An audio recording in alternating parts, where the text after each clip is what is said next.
Selamat malam, suara saya terdengar? Dok.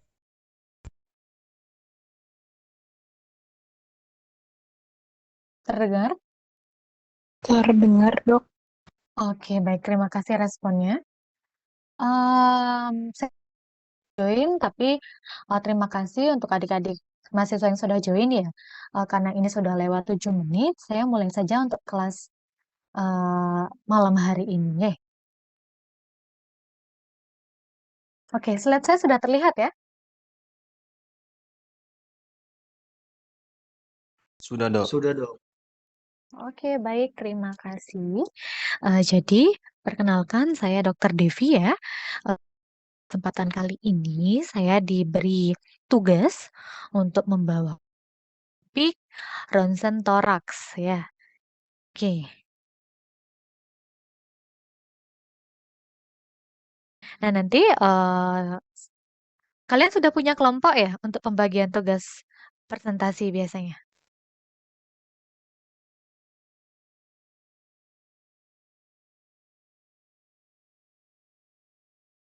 Sudah ada atau belum? Belum nih, Dok. Baru kelompok praktikum ada, Dok. Kelompok praktikumnya berapa orang ya? Satu kelompok itu.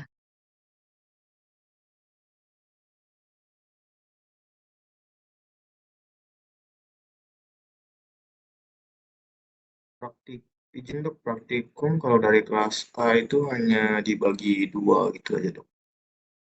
Oh, dibagi dua. Oke. Jadi nanti akan ada setiap kelompok mungkin kita bagi dua saja ya. Jadi dibagi dua kelompok, jadi akan ada presentasi minggu depan. Kemudian nanti kelompok satu akan membawakan ronsen sirkulasi jantung atau pembuluh darah. Kemudian kelompok dua nanti akan membawakan ronsen respirasi ya, baik itu trachea, paru-paru ataupun bronkus bronchiolus. Oke. Nanti mungkin akan saya apa namanya untuk Korti nanti mungkin bisa chat saya ya untuk pembagiannya. Oke, nah kemudian saya kembali lagi ke topik. Jadi ini adalah topik bahasan kita pada malam hari ini. Pertama adalah pengertian apa sih itu ronsen, kan seperti itu. Kemudian tata laksananya, saya yakin kalian sudah dapat ya dari Dokter Yuda, dari Dokter Krisna terkait tata laksana X-ray. Tapi nanti kita akan ngomongin lebih jauh terkait dengan X-ray toraks. Nah, kemudian setelah kita tahu tata laksananya, kita masuk ke organ-organ penyusun dari rongga toraks. Oke, jadi kembali mereview ya, di toraks itu ada organ apa saja gitu. Nah, kemudian sedikit abnormalitasnya, karena nanti akan lebih banyak kita bahas saat praktikum. Nanti praktikum hari Selasa akan saya laksanakan secara online ya. Oke, jadi X-ray toraks. Jadi X-ray merupakan salah satu pemeriksaan penunjang ya yang memanfaatkan sinar X. Jadi kita bisa melihat tuh dalaman dari tubuh hewan ya tanpa kita harus melakukan pembedahan. Jadi di sini X-ray toraks berfungsi untuk melihat atau membuat foto dada agar kita bisa melihat atau menunjukkan organ-organ penyusun dari toraks itu termasuk tulang-tulangnya. Nah, kemudian tujuan dari X-ray ini untuk mengevaluasi kelainan ataupun abnormalitas yang terjadi pada toraks. Ya, jadi seperti yang kalian tahu di sini ronsen itu kan salah satu pemeriksaan penunjang ya. Jadi nggak mungkin kita ujuk-ujuk langsung melakukan ronsen kan seperti itu. Harus ada indikasinya. Kenapa sih kalian harus melakukan ronsen toraks? Nah, jadi berdasarkan keluhan ya. Jadi dari keluhan owner, anamnesa, kemudian nanti akan kalian lakukan pemeriksaan sehingga kalian akan tahu atau akan mendapatkan tanda klinis ya dari hewannya. Misalnya adanya frekuensi jantung ataupun nafas yang meningkat bisa jadi salah satu indikasi ada masalah di toraks kan ya. Nah, kemudian adanya respon muntah atau regurgitasi yang intermittent. Nah, juga perlu kita evaluasi Siapa tahu ada masalah di rongga toraks. Jadi harus ada indikasinya. Nah, kemudian untuk tata laksana dari X-ray toraks ini, yang pertama, jadi kalian harus menyiapkan pasiennya. Nah, harus tahu indikasinya, kan seperti itu. Indikasi dapat dari mana? Ya, seperti tadi, dari anamnesa, kemudian pemeriksaan klinis, sehingga terkumpul tanda-tanda klinis yang nanti akan merujuk menjadi indikasi melakukan X-ray toraks ini. Jadi ada batuk, kemudian dispneu, takikardia, kemudian muntah, itu bisa jadi indikasi kalian melakukan X-ray toraks. Nah, kemudian persiapan informed consent-nya ya. Kenapa kita harus melakukan atau mempersiapkan informed consent? Jadi informed consent adalah surat persetujuan ya. Jadi apapun yang kita lakukan itu sudah diketahui oleh owner dan sudah mendapatkan izin dari owner. Nah, kenapa? Kan seperti itu. Meskipun X-ray ini dia tidak menyakitkan, tapi di beberapa kasus, di beberapa kondisi, kita biasanya akan menggunakan sedasi, kan seperti itu ya.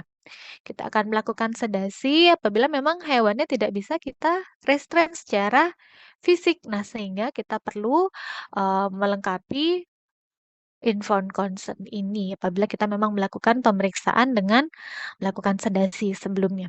Nah, kemudian selanjutnya setelah pasiennya siap, kita siapkan peralatan ya, termasuk pelindung kalian. Nanti ada apron kan seperti itu.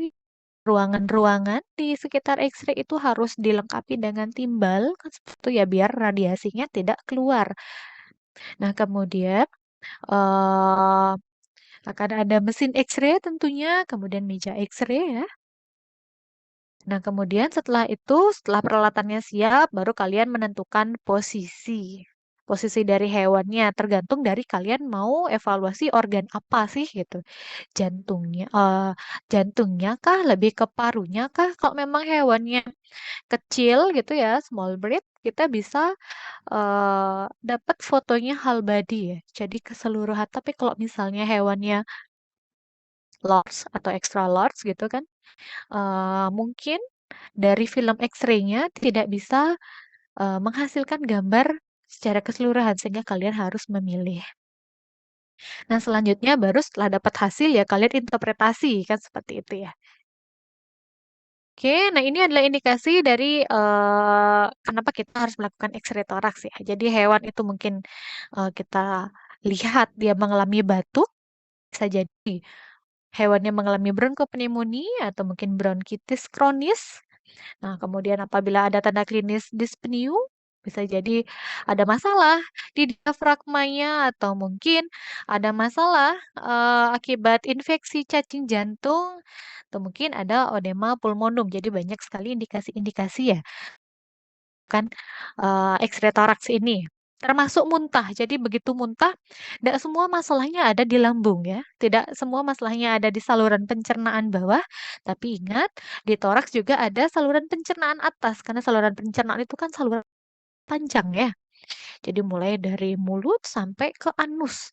Dan dari situ kita bisa evaluasi kondisi dari esofagusnya. Nah, ini peralatan-peralatan yang perlu kita siapkan ya sebelum kita melakukan X-ray. Jadi nanti tolong siapkan timbangan atau jangka sorong. Jadi timbangan itu nanti fungsinya untuk mengetahui berat badan dari hewannya. Untuk jangka sorong biasanya kita akan mengukur organ-organ khususnya pada kucing ya. Karena kucing dia berat badannya lebih sempit dibandingkan dengan anjing. Biasanya kita tidak akan menggunakan berat badan, tapi kita akan mengukur rongga dadanya dengan menggunakan jangka sorong. Kalau anjing, baru kita timbang berat badannya. Karena kalau di RSA itu sudah menggunakan X-ray komputografi, kita cukup memasukkan range berat badan hewan. Nanti akan terhitung sendiri KPV dan MAS-nya yang kalian akan setting di mesin X-ray. Nah, kemudian tentunya setelah ada timbangan jangka sorong, kalian akan harus menyiapkan alat X-ray-nya ya, termasuk mejanya, kemudian komputer X-ray-nya yang selanjutnya kalian akan gunakan untuk menginput ID dari pasien ya. Selanjutnya kalau sudah dapat foto ya nanti hasilnya akan terlihat di komputer ini. Baru kalian bisa menginterpretasi. Nah, kemudian ada radiasi protektor, yaitu menggunakan apron nanti ya. Jadi serba apa namanya biru warnanya. Tujuannya untuk menghalangi radiasi itu masuk ke tubuh kalian. Ya meskipun yang terlindungi biasanya hanya bagian toraks ke bawah ya. Tapi tangan biasanya kalau kalian merestrain itu kan masih bisa kena radiasinya. Maka dari itu biasanya tidak disarankan terlalu sering merestrain. Biasanya kalau di RSA akan dipilihkan ya mahasiswa-mahasiswa biar bergantian sehingga radiasinya tidak orang tersebut tidak terpapar radiasi terlalu banyak. Nah, kemudian apabila memang hewannya sulit dihandle secara fisik, kita siapkan sedasi ya. Nah, kemudian bisa kita siapkan CD. Nanti tujuannya adalah untuk diberikan ke eh, owner dari hasil X-ray-nya, tapi sekarang biasanya dikirim lewat email ya. Jadi hemat untuk pemakaian CD-nya. Nah, untuk posisi pengambilan foto di sini di toraks ya. Dia umumnya sama dengan abdomen, jadi kita kenal 4 posisi lateral, kanan dan kiri, right lateral, left lateral, kemudian ada dorsoventral, DV ya, dan ada ventrodorsal, VD. Jadi kalau di toraks sama abdomen itu dia sama. Kalau di tulangan ya, di hard tissue baru dia lebih banyak istilahnya. Karena nanti akan ada posisi oblik, kemudian dorsoplantar, ada posisi dorsopalmar, tergantung dari uh, organ yang hendak kita lihat ya. Biasanya frakturnya ada di daerah mana. Nah, daerah itu yang akan menentukan posisi yang akan kita gunakan. Tapi kalau di X-ray toraks ya cukup 4 ini. Oke, jadi dalam satu kali interpretasi ya, kasus, biasanya minimal kita perlu 2 foto.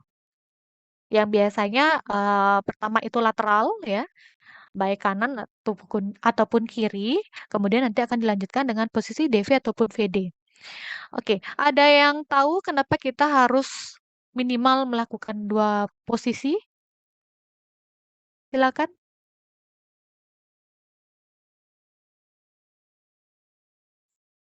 Kenapa kita harus melakukan minimal 2 posisi?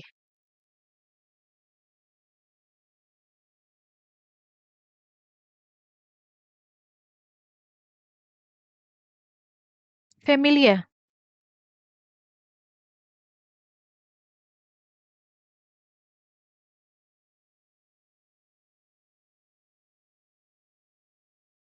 Familia, dengar suara saya? Hadir, Dok. Ya. Kenapa kita harus melakukan minimal 2 kali posisi ya? Eh, menurut saya agar lebih jelas, Dok. Karena kalau dari Agar satu lebih sisi, jelas? karena kalau dari satu sisi kan mungkin belum kelihatan dari penyakit yang akan diperiksa, Dok. Izin Oke, mencoba baik, terima menjawab, kasih. Dok. Iya, silakan Fadli. Ini Adi, Dok. Maaf menggunakan device teman. Oh, oke Adi ya. Iya, Dok. Gimana, Kalau Di? supaya kalau dari satu sisi masih tertutup sama organ lain, bisa kelihatan lagi, Dok, di Oke. sisi satunya. Terima kasih, Dok. Ya, apa istilahnya itu? Agak lupa, Dok. Agak lupa, oke. Jadi umumnya sama yang dibilang sama Adi sama Familia tadi ya. Untuk menanggulangi ataupun meminimalisir terjadinya superimposisi ya. Jadi istilah yang tadi Adi sebutkan itu superimposisi. Nah, karena di sini X-ray itu kan 2 dimensi ya. Jadi kita nggak bisa langsung lihat keseluruhan panjang lebar tinggi dari organ itu. Cuman bisa milih panjang lebar atau panjang tinggi kan seperti itu. Nah, maka dari itu kita perlu melakukan minimal 2 kali foto, 2 kali posisi.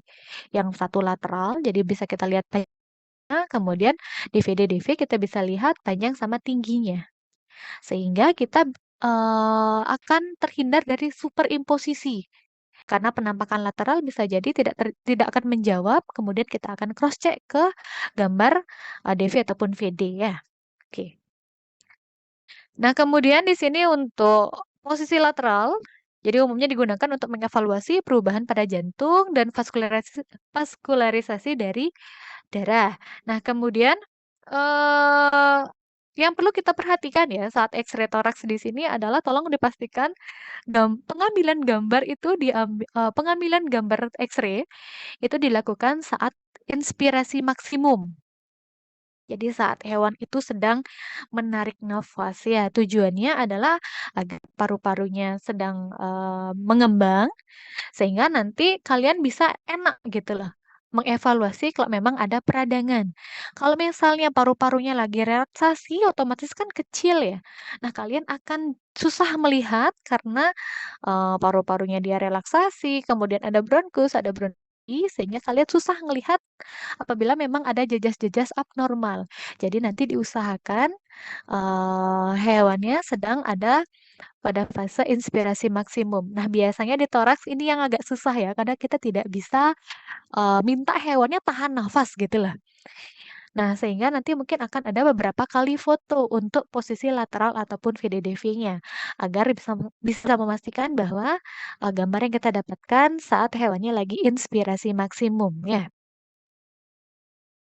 Oke, kemudian ini adalah ilustrasi ya, pengambilan gambar saat posisi lateral kiri. Kemudian lateral kiri, jadi di sini adalah arah dari cahayanya ya. Sorry.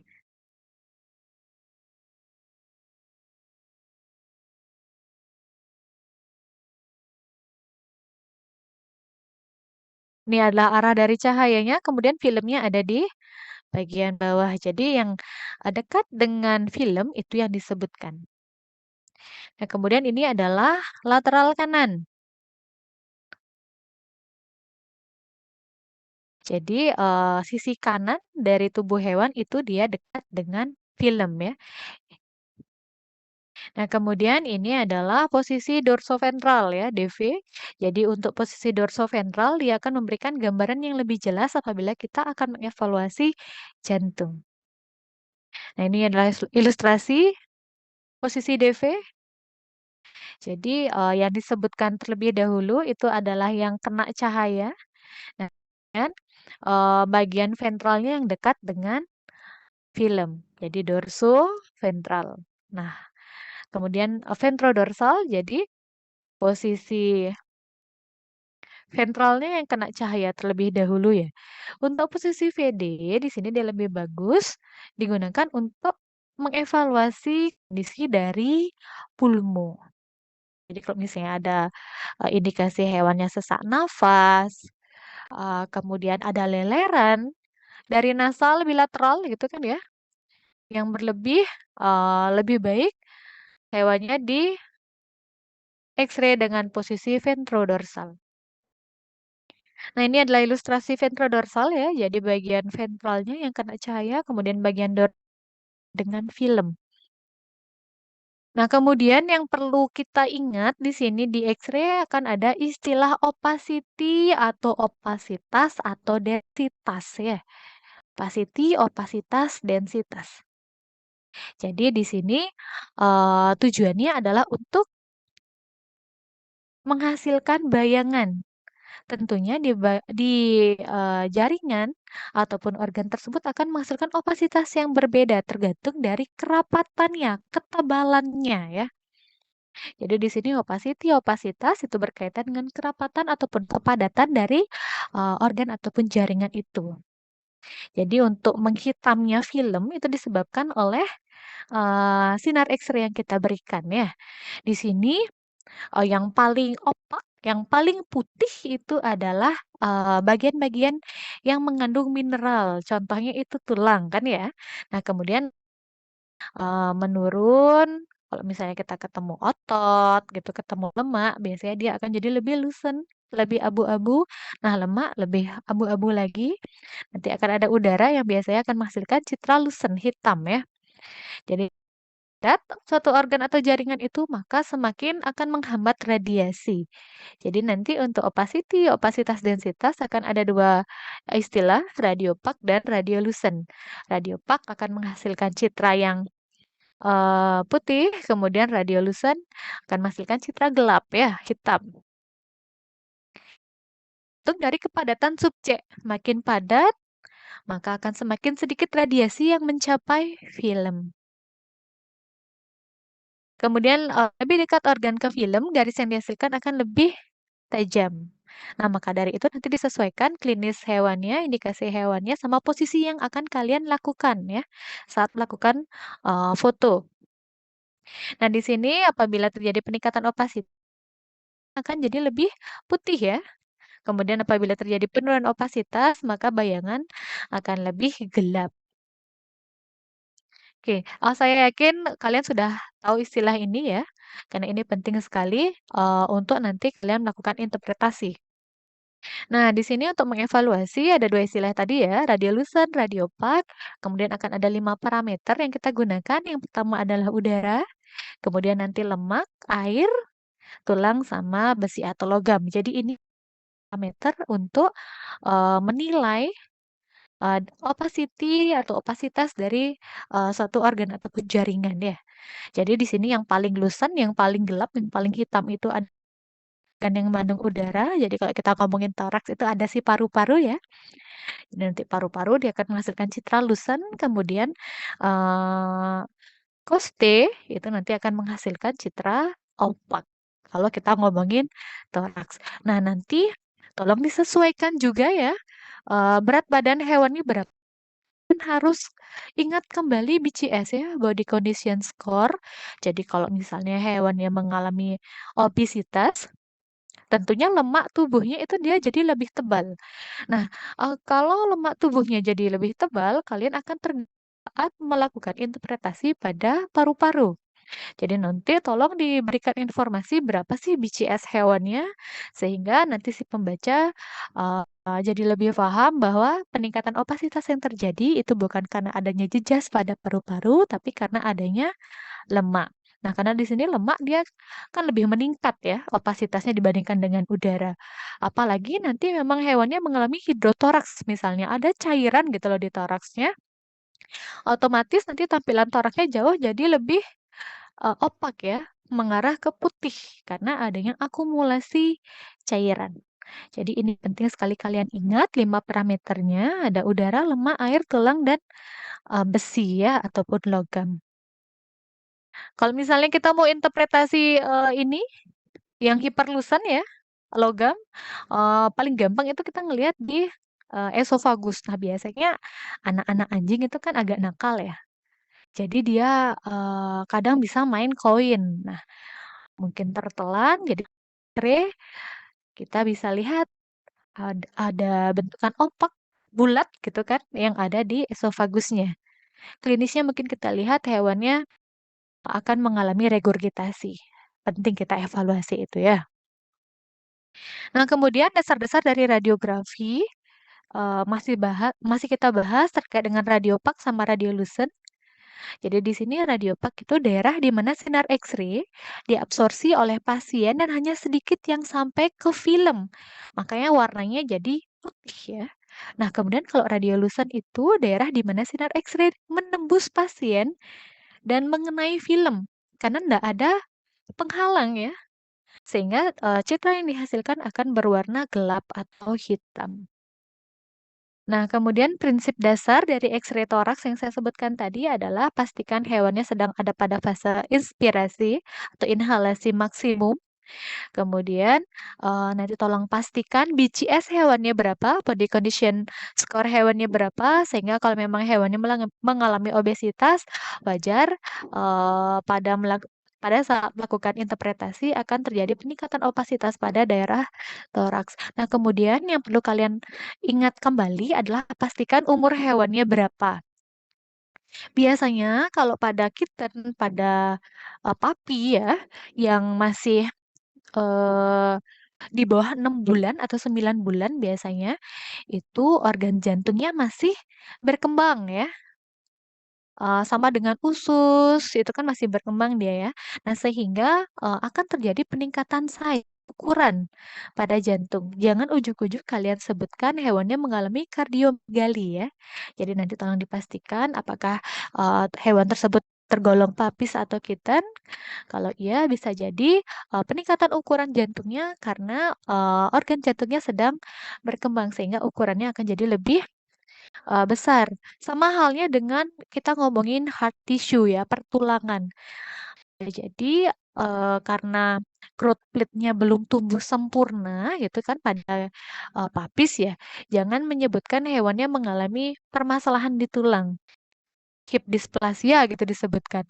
Itu bukan ya, karena disebabkan growth plate-nya belum tumbuh sempurna di umur-umur kurang dari 6 bulan, 9 bulan. Nah, ini kalau lagi inspirasi maksimum seperti ini ya. Jadi paru-parunya dia mengembang sehingga nanti kalau misalnya ada jejas-jejas di paru, kalian lihatnya jadi lebih gampang, lebih mudah ya. Kalau dia lagi relaksasi, lagi kucuk gitu, kalian susah jadinya mengevaluasi. Nah, kemudian tata laksananya, tolong dipastikan hewannya harus rileks ya. Kalau hewannya lagi nggak rileks ya, itu kalian susah dapat posisi inspirasi maksimum karena cenderung pasti akan menggonggong, kemudian melawan kan seperti itu. Nah, kemudian pada posisi DV diusahakan lurus sama sternum. Kenapa harus lurus? Karena nanti akan ada beberapa pengukuran yang berpatokan dengan vertebrae. Jadi di toraks nanti yang patokannya sama vertebrae itu adalah pengukuran dari jantung. Nah, kemudian yang berpatokan sama sternum nanti akan ada pengukuran dari trakea. Sehingga di sini pastikan vertebrae sama vertebrae sama sternumnya itu terlihat. Kalau di abdomen nanti pengukuran berpatokan dengan vertebrae itu ada pengukuran ginjal sama kolon. Tolong diperhatikan ya untuk posisi hewannya sama pemposisian organ yang hendak kita foto. Nah, kemudian di sini kalau kita memerlukan ya pemakaian kontras, biasanya di esofagus kita akan gunakan pemakaian bahan kontras positif barium sulfat. Jadi pemberiannya secara oral. Nah, kemudian untuk evaluasi jantung paru-paru, kita bisa gunakan iodin yang kita berikan secara intravena. Nah, kemudian di sini tujuan untuk radiografi toraks yang pertama adalah agar kita bisa kenal mengidentifikasi penyakitnya, kemudian lokasi penyakitnya di mana sih? Misalnya kita ngomongin paru-paru ya, dia ada di lobus yang mana? Lobus kranial kah, lobus kaudal atau aksesori gitu. Jadi kita bisa melihat lokasi penyakitnya di mana, kemudian tipe-tipe lesinya bagaimana, jejas-jejas yang dihasilkan apakah yang berkaitan sama bronkial, apakah yang berkaitan sama alveolar, atau mungkin vaskularisasinya yang bermasalah. Itu kita bisa evaluasi. Kemudian kita juga bisa lihat ekstensi dari lesinya, apakah dia general atau mungkin multivokal. Nah, kemudian kita bisa dipermudah untuk melakukan diagnosa. Tentunya kita juga bisa melihat diferensial diagnosanya sama potensial diagnosanya. Nah, kemudian kita juga bisa melakukan dokumentasi dari lesi-lesi yang terjadi di organ itu. Ini yang paling penting juga ya untuk melakukan interpretasi. Jadi kita perlu ingat 6 prinsip yang perlu kita lakukan saat interpretasi. Jadi kita harus tahu lokasi dari organ itu, apakah normal atau tidak, kan gitu ya. Kalau misalnya jantung, dia terletak di antara vertebrae 3 sampai 7. Kalau misalnya nanti jantungnya posisinya lebih ke kranial atau lebih ke kaudal, berarti sudah mengindikasikan adanya perubahan. Kalau dia misalnya lebih besar dari 3 sampai 8, berarti sudah mengindikasikan gali. Atau mungkin dia terdesak di eh, di vertebrae 2 sampai 6 gitu misalnya. Kan ada masalah, ada apa nih? Ada eh, masa apa nih yang mendorong jantung itu terletak lebih ke kranial. Nah, itu kita harus tahu lokasi normalnya. Kemudian marginasinya. Nah, marginasi di sini yang bisa kita evaluasi ya, biasanya adalah paru-paru sama diafragma.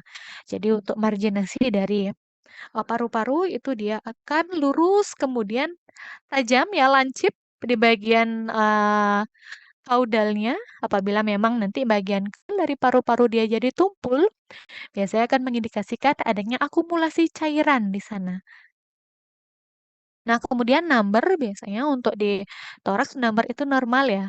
Yang biasanya akan jadi sorotan pada number jumlah itu si heart tissue. Apabila memang ada perlakuan amputasi, nah numbernya bisa jadi berubah. Kan tidak mungkin kita ngangkat satu paru-paru ya di hewan ya. Jadi untuk number dari toraks itu biasanya normal. Kemudian opasitas, nah ini berkaitan dengan kerapatan tadi ya.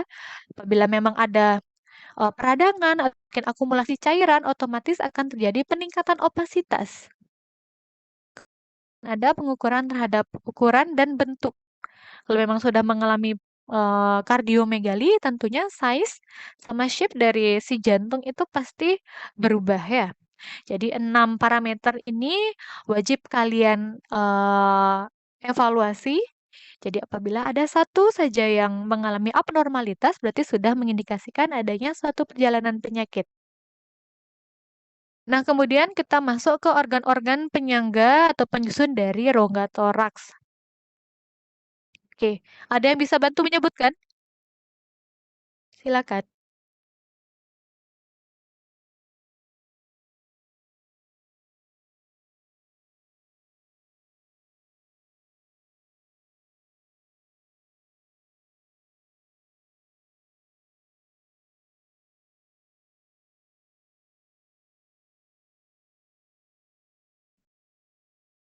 Ada yang bisa bantu? Nomor 1 itu apa ya?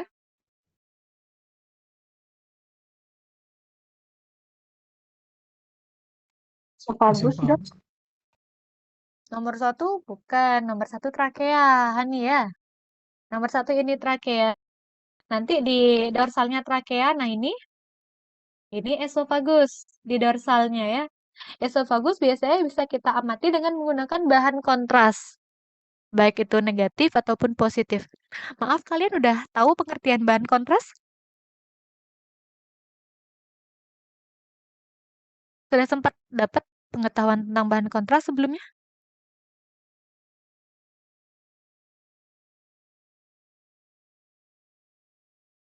Halo? Sudah dapat, Dokter.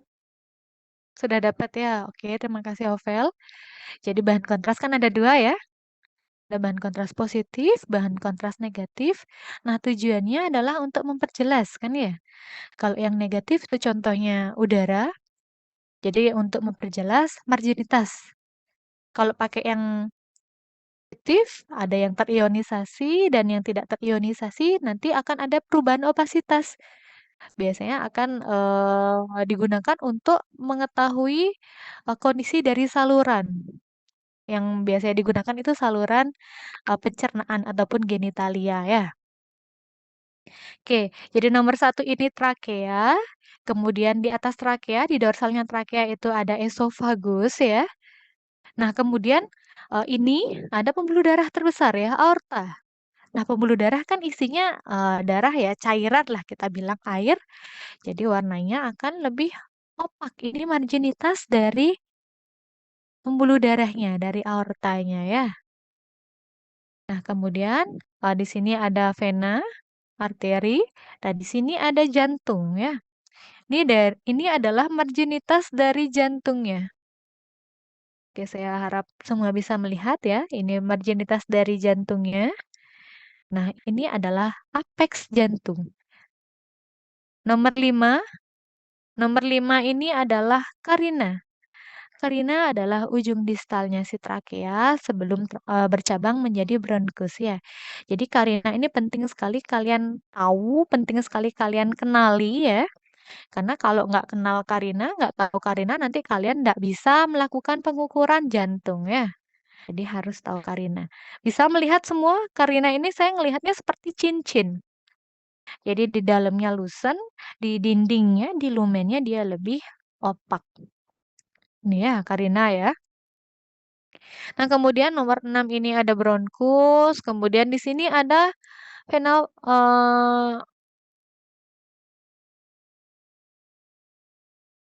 sini ada vena ya. Oke. Nah, di sini kita bisa lihat marginitas dari paru-parunya ya. Ini lancip, kemudian reguler ya. Nah, tapi di sini pada posisi lateral parunya lagi superimposisi sama si diafragma ya. Nah, yang nomor 9 ini adalah diafragma kanan. Nah, yang ini diafragma kiri ya. Nah, paru lagi superimposisi sama diafragma. Maka dari itu kita penting mengevaluasi posisi DV ataupun VD-nya. Jadi itu organ penyusun yang ada di toraks. Nah, kemudian kita masuk ke organ jantung. Jadi jantung umumnya ukurannya itu tidak lebih dari 2,5 kalau pada kucing, kemudian 3,5 pada anjing. Besar ruang koste pada posisi lateral. Jadi kita bisa mengukur pengukurannya dengan mengukur ruang koste ya. Jadi contohnya ini koste, 2 ruang koste, 3 ruang koste. Jadi ini kurang dari 3,5 ruang koste. Hanya saja untuk pengukuran ruang koste ini nggak begitu valid. Alasannya adalah karena biasanya akan terjadi superimposisi kalau BCS hewannya 1/5 misalnya ya. Hewannya mengalami malnutrisi gitu. Akan ada superimposisi antara koste kanan dan koste kiri, sehingga kalian susah menentukan besar ruang kostenya. Kalau ini kan BCS hewannya normal ya, 3/5, sehingga kalian dengan jelas bisa melihat besar ruang kostenya. Nah, kemudian untuk jantung sendiri, dia lokasinya terbentang di vertebralis thoracalis 3-7.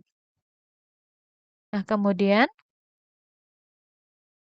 ada pulmo ya, untuk pulmo paru-paru dia terbentang setengah dari ruang toraks. Jadi memenuhi toraks ya. Umumnya akan menghasilkan citra lusen. Karena mengandung udara. Jadi apabila terjadi peningkatan densitas opasitas pada paru-paru berarti kemungkinan ada inflamasi itu, ada radang atau mungkin ada akumulasi cairan ataupun neoplasma di paru-parunya. Nah, jadi ini adalah penampakan paru-paru ya pada posisi lateral, ini pada posisi ventrodorsalnya. Baru dibilangnya pulmo itu hitam atau lusen. Jadi nggak semuanya jadi ini ya, nggak semuanya hitam ya, karena jangan lupa di sini ada bronkus, kemudian ada bronchiolinya ya. Yang mengandung udara itu adalah si alveoli. Nah, alveoli ini kan dia nempel ya, dia nempel di sepanjang bronchiolus. Nah, apabila nanti ada peradangan dari bronchiolus ataupun alveolinya, itu akan menyebabkan terjadinya peningkatan opasitas, sehingga gambarnya jadi mungkin lebih putih ya. Nah, kemudian jangan lupa di sini ada pleura, jadi organ pembungkus dari paru-paru. Pentingnya kita melakukan 2 kali foto juga ya. Kalau pada posisi lateral biasanya pleura kita akan melihat terjadi peningkatan opasitas ya. Kemudian kita bisa mencurigai hewannya mengalami hidrotoraks, padahal tidak. Setelah kita cross check ke VDDV, oh ternyata yang meradang, yang mengalami peningkatan opasitas hanya bagian pleuranya saja, sehingga diagnosanya menjadi pleuritis ya. Nah, ini dia membran pleuranya, jadi di sini nanti udah masuk ke paru-paru ya. Nah, kemudian ada mediastinum, jadi ruang pemisah paru kanan paru kiri. Jadi umumnya kita agak sulit tuh melihat atau mengevaluasinya karena tipis ya. Kalau memang di mediastinum baru kita bisa melihat ada masalah. Biasanya tumor yang ada di mediastinum dia akan mendorong ataupun menyebabkan perubahan dari lokasi jantung. Nah, kemudian di sini ada esofagus. Jadi esofagus itu lokasinya di dorsalnya trakea ya. Jadi kita bisa lihat ini ada marginitas dari trakea. Nah, marginitas dari trakea ya. Nah, di dorsalnya ada si esofagus. Kalau memang esofagusnya tidak ada masalah, tidak mengalami megaesofagus, jadi ya ukurannya cuma sedikit ini aja kita bisa lihat ya, tanpa bahan kontras. Nah, biasanya kalau mau lebih jelas kita melihat kondisi dari esofagus kontras positif ya, biasanya menggunakan barium sulfat. Nah, kemudian ada juga trakea. Jadi trakea itu dia ada di ya. Jadi dengan gampang kita bisa melihat karena mengandung kartilago. Nah, kemudian di sini trakea itu dia memanjang di sepanjang vertebrae. Nanti di vertebrae thoracalis 5-6, kemudian si trakea ini akan memecah menjadi bronkus ya. Nah, umumnya untuk mengevaluasi kondisi trakea sama esofagus, posisi yang dianjurkan adalah lateral kanan dan lateral kiri. Jadi tetap melakukan 2 kali foto, tapi melakukannya di lateral kanan dan lateral kiri, nggak usah VDDV ya. Karena umumnya meskipun dia tidak pas ya, ada di midline tubuh si trakea sampai si esofagus, si vertebrae ini pasti akan menghalangi proses interpretasi kalian. Sehingga umumnya disarankan untuk melakukan 2 kali foto memang lateral kiri dan lateral kanan. Nah, kemudian di toraks juga ada si diafragma ya. Jadi diafragma ini organ yang membatasi ya si abdomen sama si toraks. Tipis sekali si diafragma, makanya kalau misalnya nanti ada indikasi hewannya pasca tertabrak gitu kan ya, tolong di-screening, di X-ray siapa tahu, eee, terjadi ruptur atau terjadi kerobekan pada diafragmanya. Karena kalau kerobekannya kecil itu nggak akan terlihat, dalam jangka waktu dekat. Biasanya akan terjadi, klinisnya itu bulanan terlihat ya, 4 bulan, 6 bulan gitu ya, baru kita tahu bahwa diafragmanya robek. Sehingga kalau diafragma robek berarti, nahan cairan yang ada di peritoneum, yang ada di abdomen itu hilang, sehingga cairan-cairan yang ada di peritoneum, yang ada di abdomen itu bisa masuk ke toraks. Nah, kalau cairannya masuk ke toraks, berarti indikasinya bisa kita lihat hewannya mengalami klinis batuk, kemudian sesak nafas ya. Maka dari itu kalau memang ada riwayat pasca tertabrak, tolong dilakukan screening dengan X-ray, whole body ya. Oke, sekian dari saya. Ada pertanyaan untuk Dokter, X-ray izin toraks? bertanya. Ya. Izin bertanya tadi saya kurang paham mengenai untuk mendeteksi pleuritis di bagian pulmonalis, Dok. Mungkin bisa dijelaskan kembali, Dok, untuk mendeteksi pleura itu. Hmm, mendeteksi pleura, oke. Jadi pleura itu kan pembungkus ya, selaput tipisnya si paru-paru kan seperti itu. Nah, eh, kita tetap akan melakukan 2 kali foto ya, Syakila ya. Jadi tetap melakukan foto lateral, kemudian tetap melakukan foto DV ataupun VD.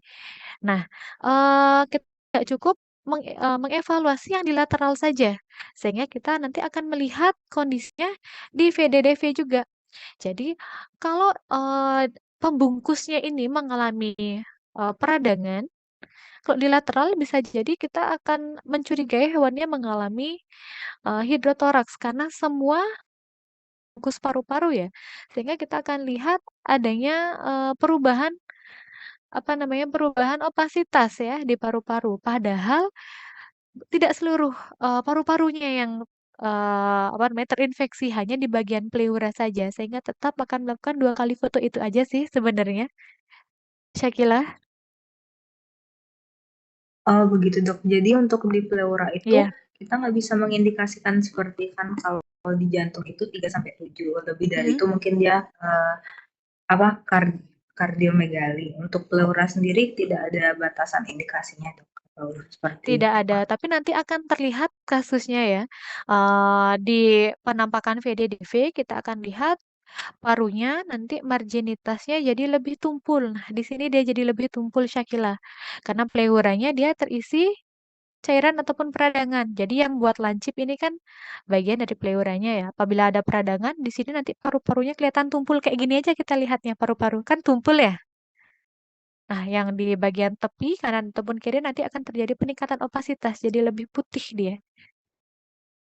Gitu. Karena ada kanan kiri, kalau kita lihat di lateral akan terlihat seperti adanya hidrotoraks padahal cuman bagian pleuranya saja gitu.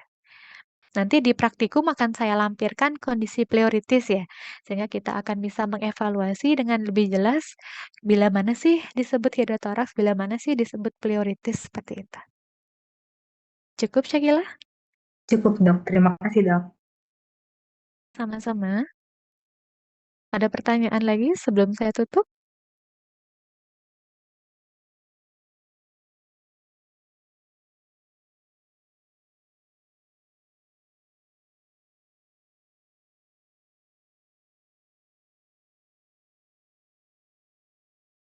Ada pertanyaan sebelum saya tutup?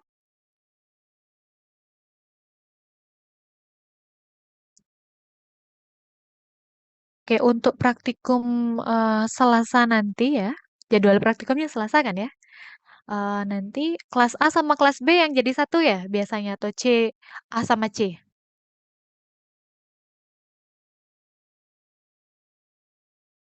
Biasanya itu kelas A dan B itu siang gitu. Mm-mm. Dimulai jam Oke, 1 kelas kelas A, baru nanti A. kelas B-nya selanjutnya gitu. Oke, kelas A sama B biasanya mulai jam berapa? Jam 1. Jam 1 Kemudian kelas CD biasanya mulai jam? kelas biasanya jam 8 kalau sesuai jadwal. Oke, kalau nanti CD saya mulai di jam 12 bisa ya?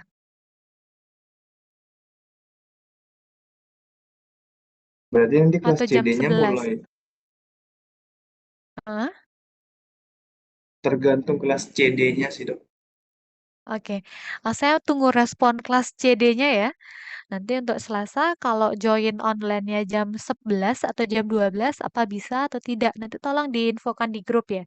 Karena kebetulan Selasa itu juga saya ada jadwal ngajar koas internal.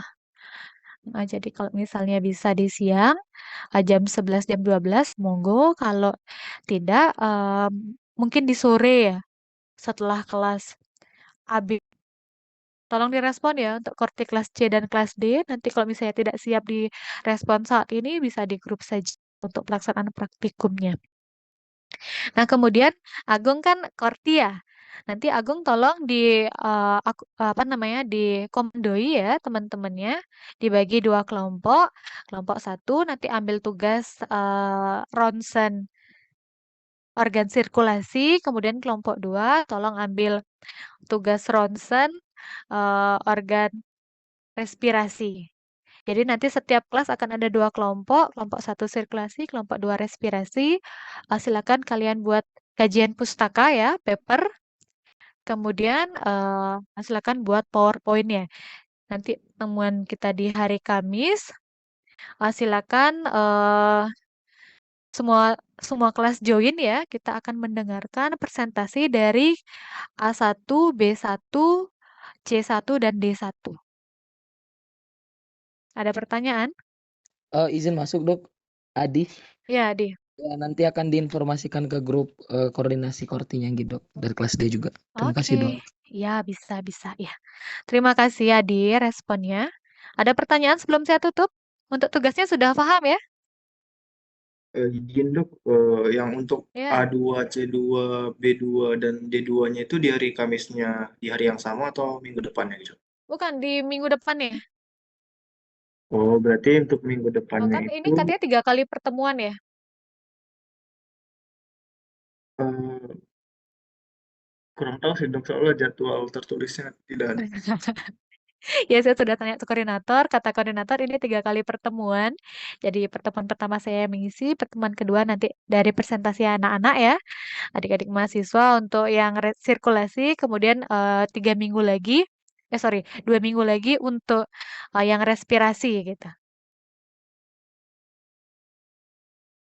Oke, baik, Dok. Terima kasih, Dok. Oke, sama nanti untuk setiap korti minta tolong dikirimkan ke email saya ya untuk tugas masing-masing kelompoknya ya. Boleh digabung, kelas A, B, C, D ini digabung dalam satu Google Drive. Kemudian nanti linknya tolong dikirimkan ke saya untuk tujuan pemberian nilai ya. Karena sekarang kan OASE belum bisa digunakan ya, sehingga saya harus mengumpulkan secara manual. Nanti boleh antara Agung, Adi, Wijaya, atau siapa ya lagi satu ya? James, Dok. Seperti lagi satu. Oke. Nah, boleh di antara 4 itu siapa yang akan mengirimkan linknya kepada saya. Ya,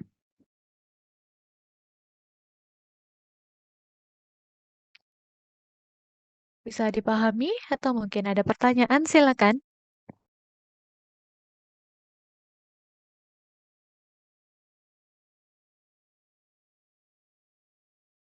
Oke. rasa cukup ya. Untuk tugas bisa dipahami, kemudian untuk materi juga bisa dipahami juga dengan baik. Nanti akan saya kirimkan ke Adi ya untuk PowerPoint-nya. Tolong Adi teruskan ke teman-teman yang lain ya. Oke, baik. Terima kasih atas ya. Gimana, Adi? Baik, Dok. Oke, baik. Terima kasih untuk kehadiran adik-adik mahasiswa ya. Selamat malam, selamat beristirahat.